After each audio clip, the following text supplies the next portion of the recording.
Իսկ թվում է ամեն ինչ իմ դեմ է։ Ես գյուղացի եմ, իրանք քաղաքացի, իրանք ավելի լավն են։ Ամեն ինչ անում ես երևանցիքից լավը լինել։ Ու ինձ թվում է ես չեմ կարողանալու։ Իզգոյի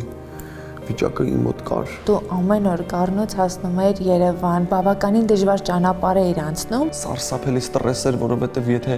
մասիվ բարձրացող Միասնիկյանը շատ խցանված էր ելում, ես չէի հասցնում վերջինին, պետք է տաքսով գնայի, իսկ այդ անիմաստ ծախս էր, բայց ուրախ եմ, որ բազիկով 8 տարի գնաց է եկել։ Ատում էի կյանքը այդ ժամանակ, ուսուցիչս Արտուր Գրիգորիչը ասաց, ձեր երեխան շատ խլունքոտ է։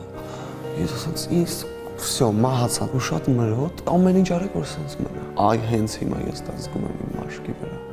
թե ինչքան մրոտ եմ ես ու ոտաբոբիկ, ու ինչքանից չի կերը Երևանի ասֆալտը։ Ներսեսը դարձել է Հրաչքեշիշյանի մուսան։ Չգիտեմ, երևի, ես ինչ-որ ժամանակ սկսել էի շատ նեղվել ու նեղանալ կյանքից ու հասարակությունից, տարիներ շարունակ աշխատելով ես ինչ-որ հասկանում էի, որ ոչ մի բանտեղից չի շարժվում, երբ որ տեսա Լիլիթին, 4 ժամին արդեն գիտեի, որ այդ մարդը իմ կին։ Մտածում ես հիմա հայր դառնալու մասին։ Քիչ կյանքը ընտանիքի մասին։ Փաստորեն, երբ որ սիրում ես, ամեն ինչ ստացվում է։ Շատ հեշտ է հայտնվել ինչ-որ մեծ կետում ու տենց արխային գնելու, այ որ ստե լավ իմն է։ Չէ, եթե քոնն է, ուրեմն ավելի նշանակատ պետք է լինես։ Առողջական խնդիրը հիմա հաղթահարված է։ Հաղթահարում չկա։ Չեմ ծանրացնում իմ մարդկանց հետ, չեմ խոսում, խոսեմ ինչ են անել։ Հաղորդման գործընկերն է Իմպլանտում ստոմատոլոգիական եւ կոսմետոլոգիական կլինիկան։